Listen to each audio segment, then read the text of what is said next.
Hello friends, summary lovers में आप सभी का स्वागत है। आज हम बात करने वाले हैं क्लैरिटी बाय स्टीवन सेसारी बुक के बारे में।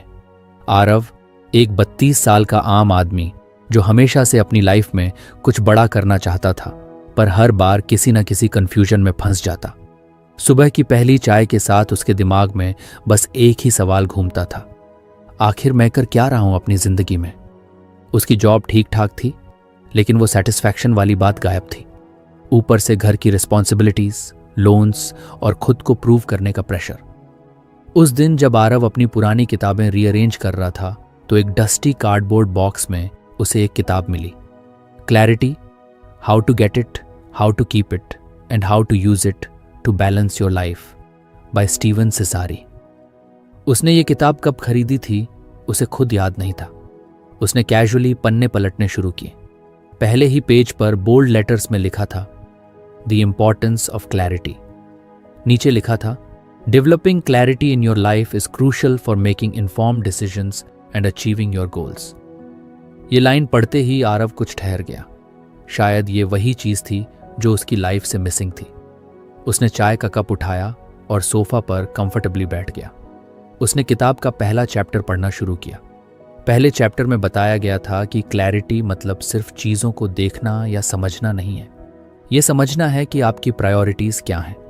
जो सच में मैटर करता है उसे पकड़ना और बाकी डिस्ट्रैक्शंस को हटाना।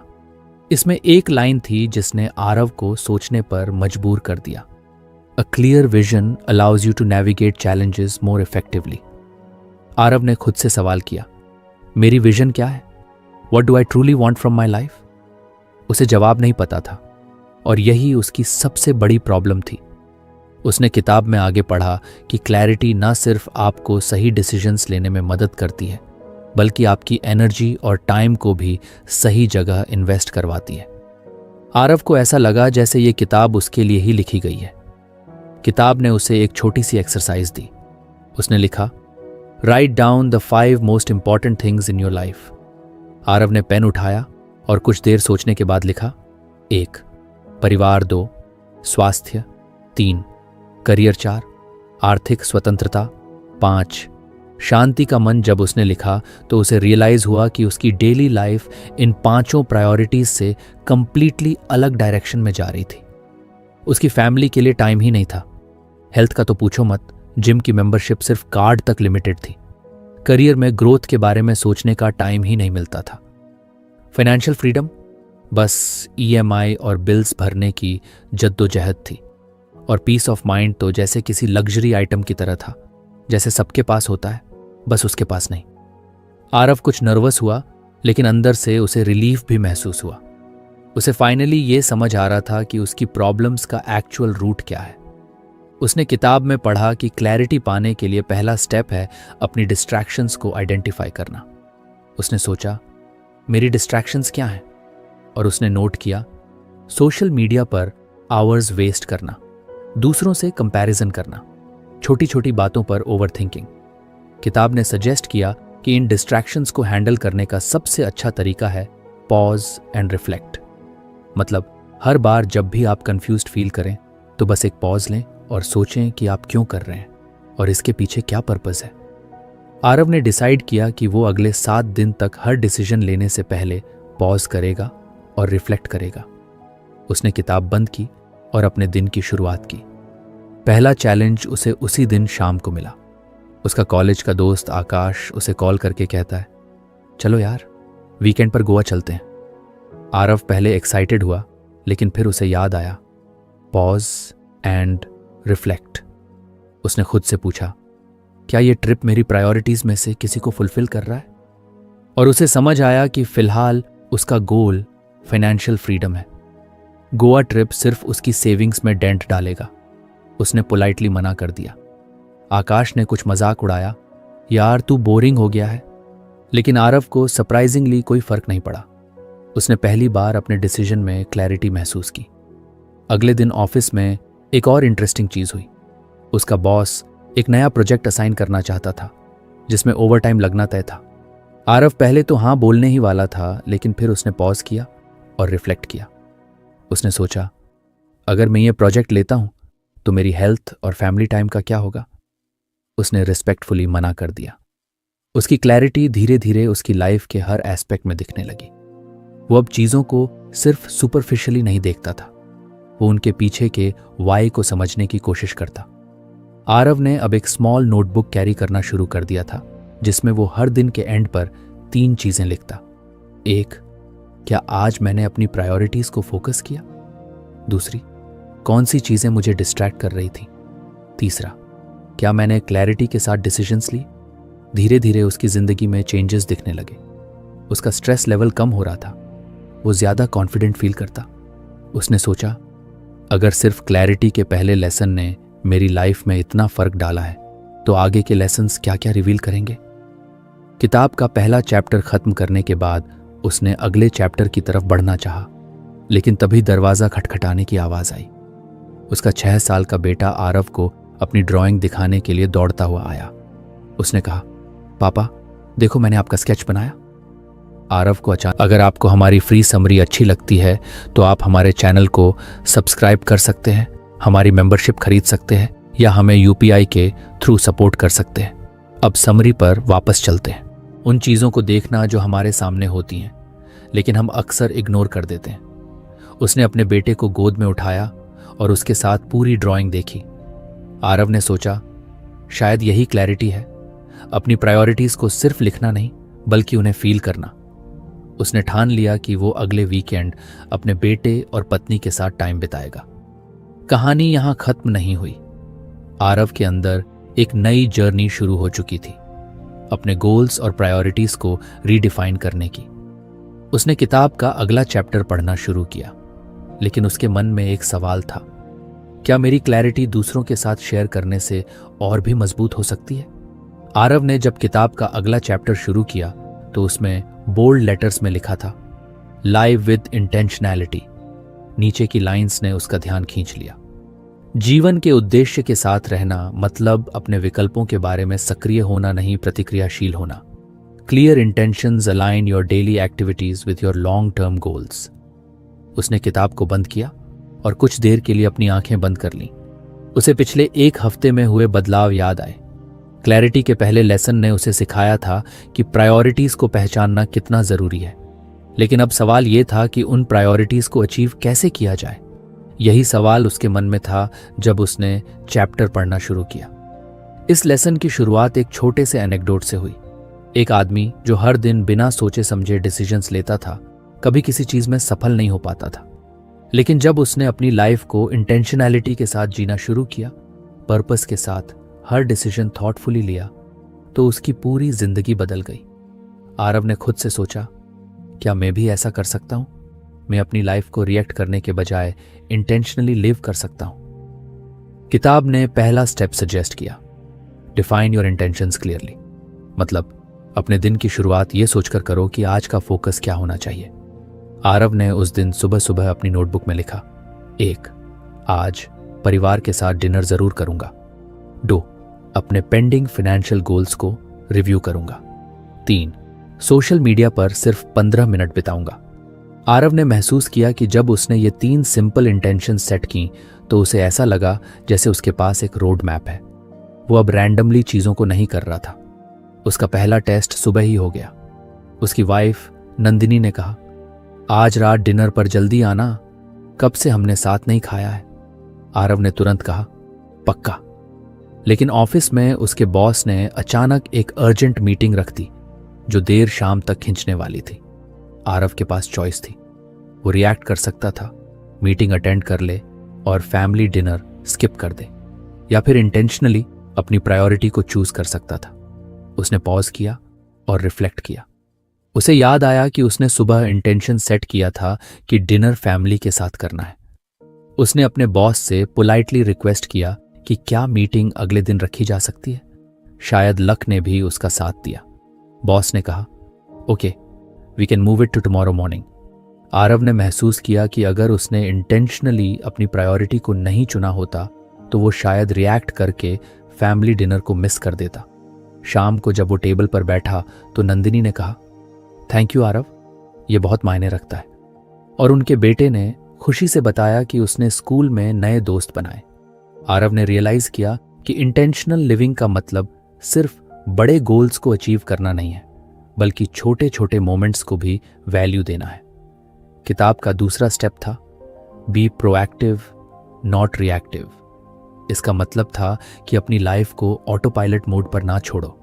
जब कोई सिचुएशन आती है तो रिएक्ट करने के बजाय सोचो कि कैसे आप उस मोमेंट को अपने गोल्स के साथ अलाइन कर सकते हो।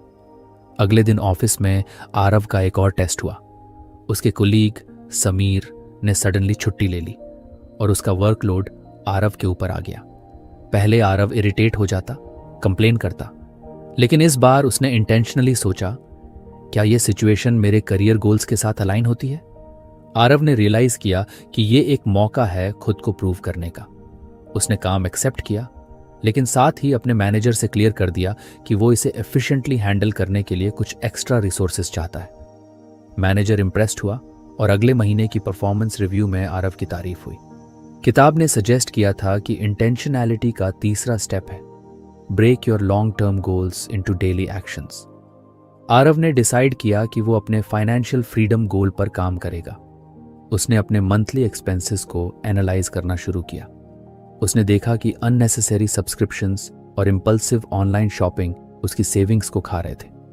उसने एक सिंपल रूल बनाया, हर खर्चा करने से पहले पॉज करो और खुद से पूछो, क्या ये मेरे फाइनेंशियल गोल्स के साथ अलाइन होता है? एक दिन उसने ऑनलाइन एक एक्सपेंसिव गैजेट देखा जो उसे बहुत पसंद आया। वो उसे खरीदने ही वाला था कि उसने पॉज किया और सोचा, क्या ये मेरी सेविंग्स गोल को सपोर्ट करेगा? जवाब साफ था, नहीं। उसने गैजेट को विश लिस्ट में डाल दिया और उससे अवॉइड कर लिया। धीरे धीरे आरव की डेली चॉइसेस उसके बड़े गोल्स के साथ अलाइन होने लगी। उसने महसूस किया कि इंटेंशनल लिविंग का मतलब सिर्फ रिएक्टिव बिहेवियर को छोड़ना नहीं है, बल्कि अपने हर डिसीजन में पर्पस ढूंढना है। फिर एक वीकेंड की बात है। नंदिनी ने कहा, चलो कहीं घूमने चलते हैं, काफी दिन हो गए आउटिंग पर गए हुए। आरव ने पहले इंस्टिंक्टिवली सोचा कि ये अननेसेसरी एक्सपेंस होगा, लेकिन फिर उसने पॉज किया और खुद से पूछा, क्या ये मेरी फैमिली की हैप्पीनेस और बॉन्डिंग के लिए इंपॉर्टेंट है? जवाब था हाँ। उसने तुरंत प्लान बना लिया और पूरा वीकेंड उन्होंने नियर बाय हिल स्टेशन पर स्पेंड किया। आरव ने किताब के अगले सेक्शन में पढ़ा कि इंटेंशनल लिविंग में एक और इम्पॉर्टेंट एलिमेंट है, लर्न टू से नो। उसने समझा कि जब आप हर चीज के लिए हाँ कहते हो तो आप अपनी एनर्जी और टाइम उन चीजों में भी वेस्ट कर देते हो जो आपकी प्रायोरिटीज से मैच नहीं करती।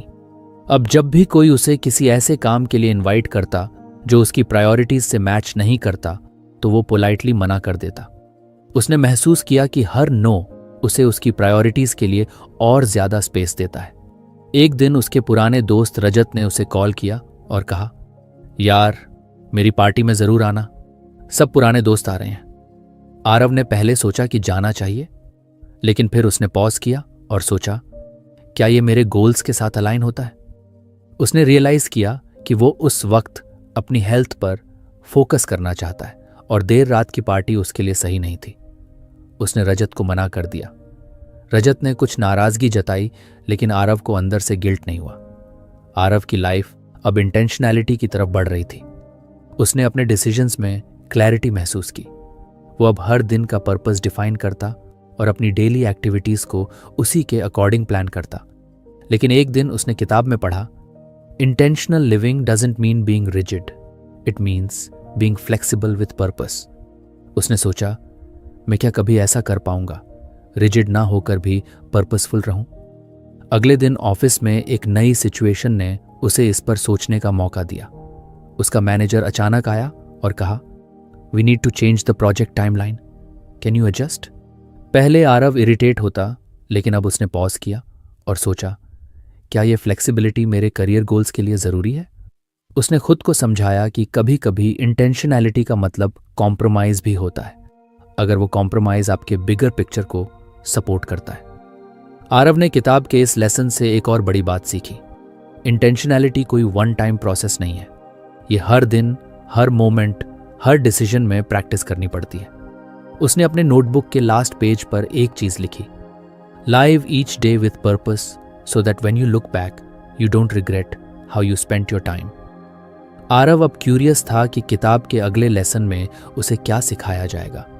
उसने किताब को क्लोज किया और अपने अगले डे के लिए इंटेंशन सेट करने लगा। अगली सुबह आरव ने किताब का अगला चैप्टर खोला। इसमें बोल्ड लेटर्स में लिखा था, बैलेंस इज की। नीचे लिखा था, संतुलन प्राप्त करना विभिन्न जीवन के पहलुओं, काम, संबंध, स्वास्थ्य और व्यक्तिगत विकास आवश्यक है जीवन के लिए सामान्य कल्याण। आरव ने चैप्टर पढ़ना शुरू किया, लेकिन उसकी आंखें बार बार इस एक लाइन पर रुक रही थीं। जब एक क्षेत्र आपकी जिंदगी को बार बार परेशान करता है तो असंतुलन तनाव और असंतुष्टि का कारण बनता है। उसने पॉज किया और अपनी लाइफ पर नजर डाली। उसने सोचा, क्या मैं अपनी लाइफ में बैलेंस मेंटेन कर पा रहा हूं?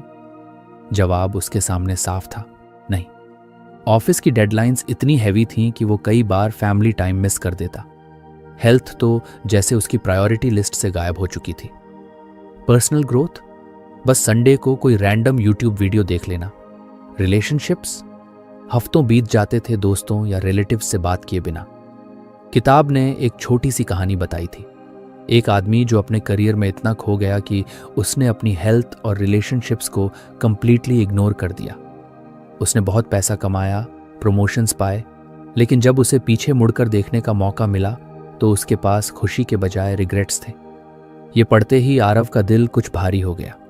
उसने सोचा, क्या मैं भी कहीं ऐसा ही तो नहीं कर रहा? उसने डिसाइड किया कि वो इस इम्बैलेंस को ठीक करेगा। उसने चैप्टर में दिए गए स्ट्रैटेजीज पर ध्यान देना शुरू किया। पहला स्टेप था, identify the pillars of your life and assess their current state. किताब ने बताया कि लाइफ के 4 मेन पिलर्स हैं, वर्क, रिलेशनशिप्स, हेल्थ और पर्सनल ग्रोथ। आरव ने अपनी नोटबुक निकाली और चारों पिलर्स के लिए एक एक पेज बनाया। उसने लिखा, 1, वर्क, बहुत ज्यादा टाइम और एनर्जी ले रहा है। सेटिस्फैक्शन ठीक ठाक है, लेकिन स्ट्रेस बहुत ज्यादा है। 2, रिलेशनशिप्स, फैमिली टाइम कम हो रहा है, दोस्तों और रिलेटिव्स से कनेक्शन ऑलमोस्ट खत्म हो गया है।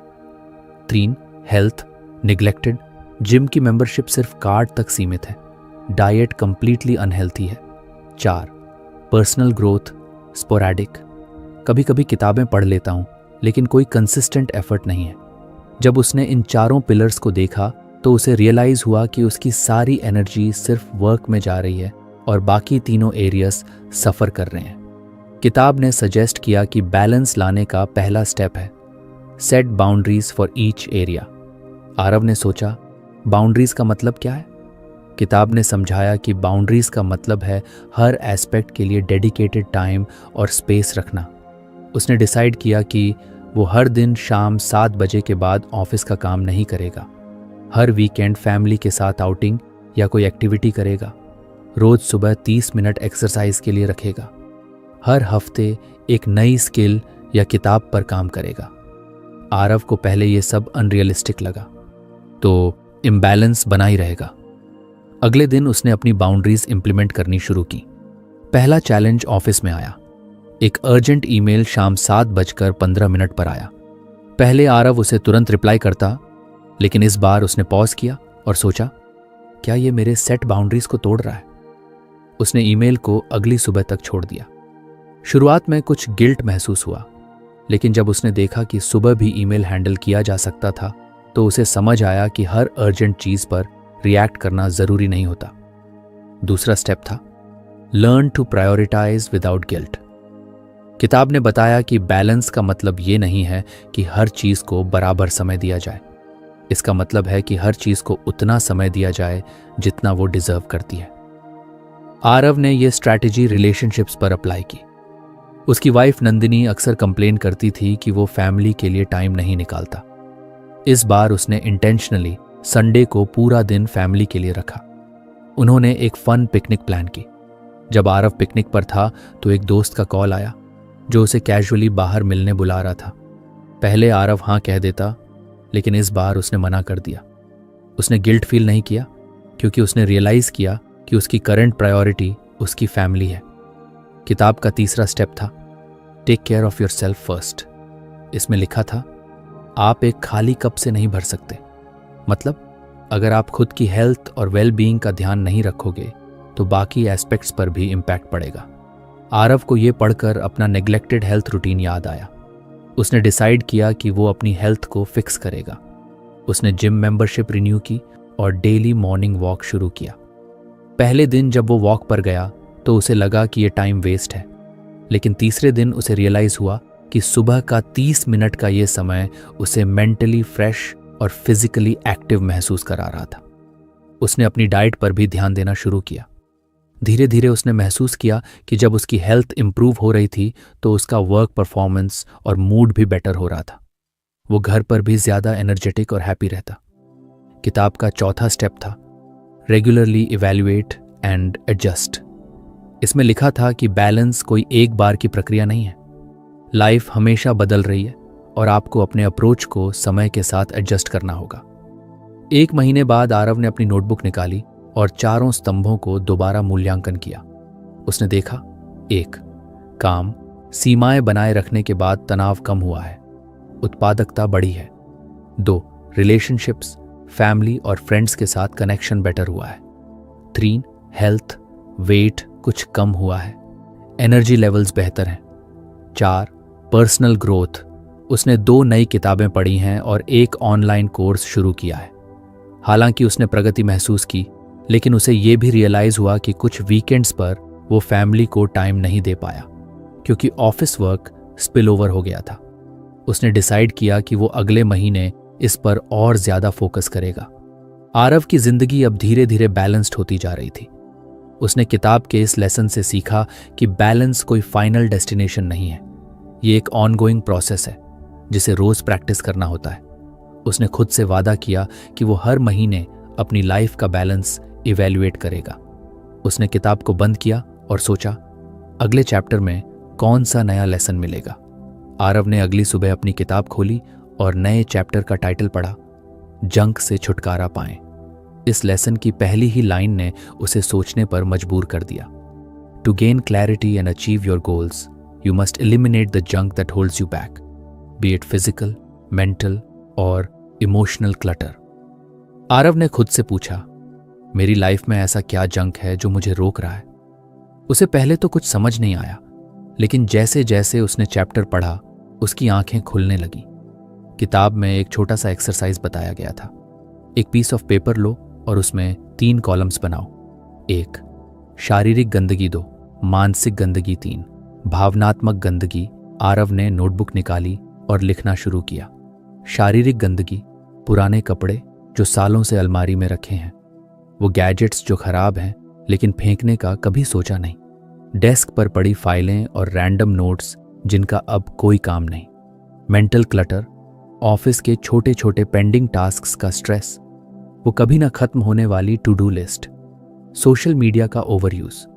इमोशनल क्लटर, उन लोगों से एक्सपेक्टेशंस जो कभी पूरी नहीं होंगी, पुराने आर्ग्यूमेंट्स और ग्रजेस जो अभी तक मन में हैं, खुद की गलतियों के लिए गिल्ट।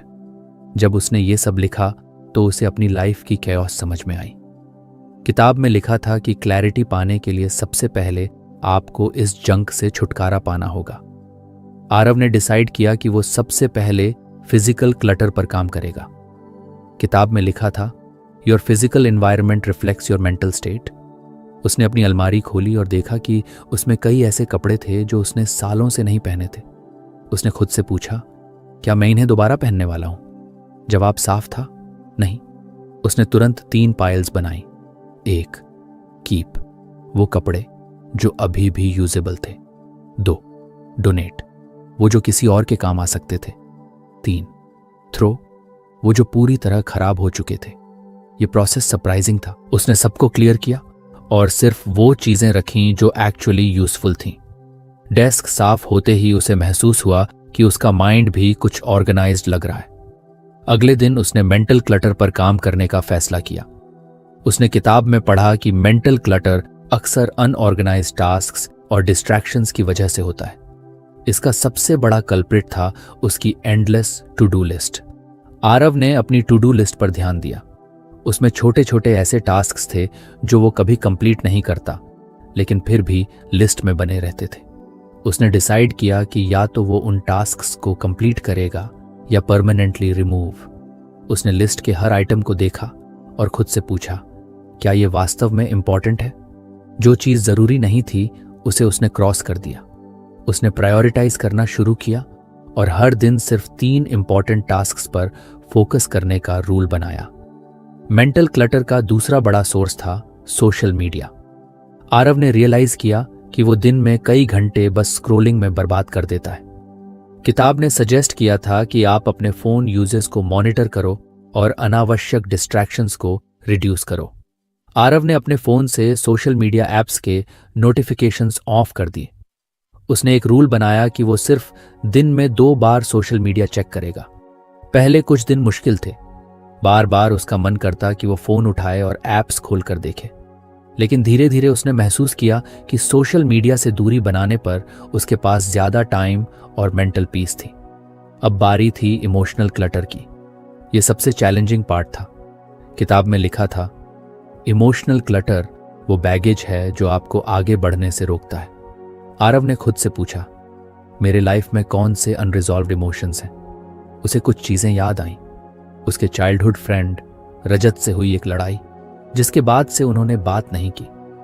अपने एक पुराने कॉलीग के साथ हुई मिसअंडरस्टैंडिंग, खुद के पास्ट फेलियर्स के लिए गिल्ट। किताब ने कहा था कि इमोशनल क्लटर से छुटकारा पाने के लिए आपको या तो उन्हें रिजॉल्व करना होगा या लेट गो करना होगा। आरव ने सबसे पहले रजत को कॉल किया। पहले तो ऑकवर्ड लगा, लेकिन उसने सोचा, अगर मैं पहल नहीं करूंगा तो ये बैगेज हमेशा मेरे साथ रहेगा। उसने रजत से बात की और अपनी फीलिंग्स एक्सप्रेस की। सरप्राइजिंगली रजत ने भी यही कहा कि वो भी रेकंसिलिएशन चाहता था। उसने अपने कॉलीग को एक ईमेल लिखा जिसमें उसने अपनी तरफ से मिसअंडरस्टैंडिंग के लिए माफी मांगी। जवाब में उसने भी माफी मांगी। आरव को ऐसा लगा जैसे उसके दिल से कोई बोझ हट गया हो। गिल्ट को हैंडल करना सबसे कठिन था। उसने अपनी गलतियों के लिए खुद को माफ करने का डिसीजन लिया। उसने लिखा, गलतियां इंसान को बेटर बनाती हैं, मैं इन्हें अपने ऊपर वेट बनने नहीं दूंगा। आरव ने धीरे धीरे अपने लाइफ के हर एस्पेक्ट में जंक को एलिमिनेट करना शुरू कर दिया। उसने महसूस किया कि जब डिस्ट्रैक्शंस और नेगेटिविटी कम होती है तो क्लैरिटी नेचुरली बढ़ती है। इस पूरे प्रोसेस के बाद उसने अपनी नोटबुक में लिखा, फिजिकल क्लटर हटाने के बाद मेरा स्पेस और माइंड दोनों ऑर्गेनाइज्ड है। मेंटल क्लटर रिड्यूस करने के बाद मुझे फोकस करने में आसानी हो रही है। इमोशनल क्लटर क्लियर करने से मेरे रिलेशनशिप्स और इनर पीस इंप्रूव हुए हैं। उसने किताब को बंद किया और सोचा, क्या अगला चैप्टर मुझे इससे भी ज्यादा पावरफुल लेसन देगा? अगले दिन सुबह की चाय के साथ आरव ने किताब का नया चैप्टर खोला। टाइटल पढ़ते ही उसे एक अलग सी एक्साइटमेंट महसूस हुई, द पावर ऑफ एक्सपोजर। शुरुआत की लाइनें थीं, ग्रोथ और क्लैरिटी आती है जब आप अपने कंफर्ट जोन से बाहर निकलते हैं और खुद को नए विचारों, लोगों और अनुभवों के सामने लाते हैं। आरव को यह पढ़कर लगा कि उसकी लाइफ में शायद यही सबसे ज्यादा मिसिंग था। पिछले कुछ सालों में उसकी रूटीन इतनी प्रिडिक्टेबल और मोनोटोनस हो चुकी थी कि उसमें कोई नई चीज या एक्साइटमेंट बची ही नहीं थी। किताब ने बताया कि एक्सपोजर सिर्फ ट्रैवल तक सीमित नहीं है, ये हर उस चीज से जुड़ा है जो आपकी सोच और पर्सपेक्टिव को ब्रॉडन करे, चाहे वो कोई नई किताब हो, किसी अनजान इंसान से बातचीत हो या फिर कोई स्किल सीखने का प्रयास। आरव ने चैप्टर पढ़ते हुए खुद से सवाल किया, मैंने आखिरी बार अपनी कंफर्ट जोन के बाहर कदम कब रखा था? जवाब के तौर पर कुछ खास याद नहीं आया। उसने तय किया कि इस बार वो किताब के लेसन को पूरी तरह से अपनी लाइफ में अप्लाई करेगा। किताब ने एक सिंपल सा एक्सरसाइज सजेस्ट किया, list down 5 new things you've always wanted to try but never did because of fear, laziness और lack of time। आरव ने अपनी नोटबुक निकाली और सोचना शुरू किया।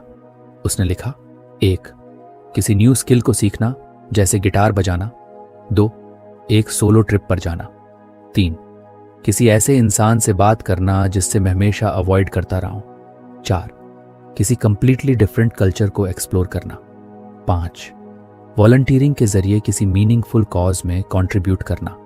पहला स्टेप था try a new skill. Aarav ने सोचा कि उसे बचपन से गिटार सीखने का शौक था, लेकिन वो कभी सीरियस नहीं हुआ। उसने उसी दिन ऑनलाइन सर्च किया और पास के एक म्यूजिक इंस्टीट्यूट में वीकेंड क्लासेस के लिए रजिस्टर कर लिया। पहली क्लास में जाते हुए आरव कुछ नर्वस था। वहां पर बाकी लोग भी नए थे, लेकिन सबका कॉन्फिडेंस उससे ज्यादा लग रहा था। पहले सेशन में वो कुछ कॉर्ड्स सीखने की कोशिश कर रहा था और बार बार गलतियां कर रहा था, लेकिन सरप्राइजिंगली उसे इन गलतियों में मजा आ रहा था। 1 महीने बाद जब वो अपनी पहली छोटी सी ट्यून बजा पाया तो उसे जो खुशी मिली वो उसने बहुत समय से महसूस नहीं की थी। उसे समझ आया कि कुछ नया सीखना सिर्फ स्किल हासिल करने का मामला नहीं है, बल्कि ये आपको एक नया पर्सपेक्टिव और कॉन्फिडेंस देता है। दूसरा स्टेप था go on a solo trip. ये आरव के लिए सबसे चैलेंजिंग था। वो हमेशा ग्रुप ट्रिप्स या फैमिली वेकेशंस का हिस्सा रहा था, लेकिन इस बार उसने एक अलग जगह चुनने का फैसला किया। उसने हिमाचल के एक छोटे से गांव की तरफ रुख किया। ट्रिप के दौरान सबसे बड़ा डर था, क्या मैं अकेला बोर हो जाऊंगा? लेकिन जैसे ही उसने वहां की शांत वादियों में टाइम बिताना शुरू किया, उसने रियलाइज किया कि अकेलापन डरावना नहीं है।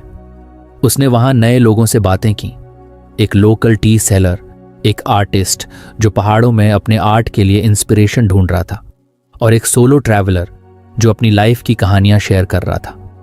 इन इंटरैक्शंस ने आरव को एक्सपोज किया कि हर इंसान की लाइफ कितनी यूनिक होती है और कैसे दूसरों की कहानियों से हम खुद के लिए इंस्पिरेशन ले सकते हैं। तीसरा स्टेप था talk to someone you avoided.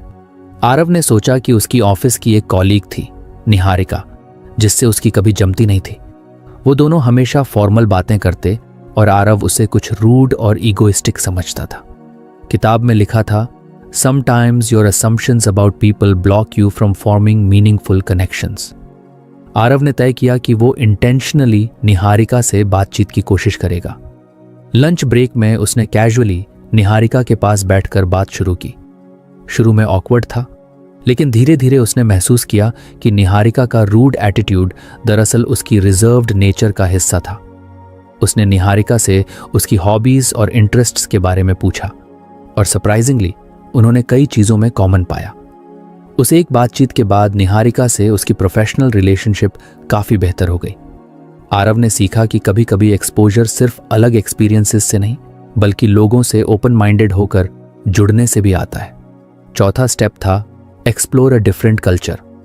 किताब ने सजेस्ट किया था कि आप अपनी सोच को ब्रॉडन करने के लिए किसी दूसरी कल्चर को करीब से समझने की कोशिश करें। आरव ने अपने एक साउथ इंडियन कॉलीग श्रीनिवास से बातचीत शुरू की। श्रीनिवास ने उसे अपने घर खाने पर इनवाइट किया।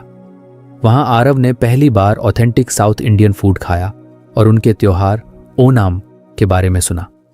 उसने देखा कि कैसे अलग कल्चर्स में ट्रेडिशंस और वैल्यूज अलग होते हैं, लेकिन इमोशंस सब जगह एक जैसे होते हैं। इस एक्सपोजर ने आरव को कल्चरल डाइवर्सिटी के बारे में एक नई अप्रिशिएशन दी। उसे लगा कि जब तक हम दूसरे कल्चर्स को समझने की कोशिश नहीं करेंगे, तब तक हम अपनी नैरो माइंडेडनेस से बाहर नहीं निकल सकते। पांचवा स्टेप था वॉलंटियर फॉर अ कॉज।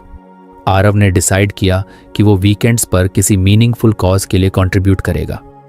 उसने पास के एक एनजीओ से कांटेक्ट किया जो अंडर प्रिविलेज्ड बच्चों को पढ़ाने का काम करता था।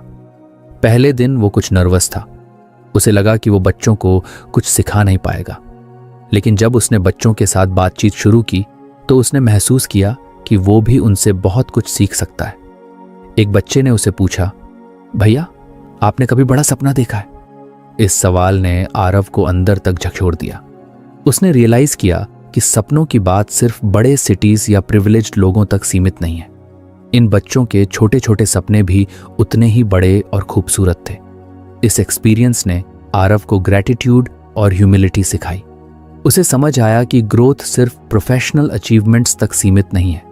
जैसे जैसे वो इन स्टेप्स को इम्प्लीमेंट कर रहा था, उसने अपनी लाइफ में सटल लेकिन पावरफुल चेंजेस महसूस किए। उसे महसूस हुआ कि नए आइडियाज, एक्सपीरियंसेस और लोगों से जुड़ने से उसकी सोच और क्लैरिटी में कितना फर्क आया। किताब में आखिरी एडवाइस थी, never stop exposing yourself to the unknown. Every new experience adds a layer to your understanding of the world. Aarav ने खुद से वादा किया कि वो हर महीने एक नई चीज ट्राई करेगा। तो फ्रेंड्स, ये थी हमारी आज की बुक समरी। आपको कैसी लगी कमेंट करके जरूर बताएं, और धन्यवाद आपका समरी एंड तक सुनने के लिए।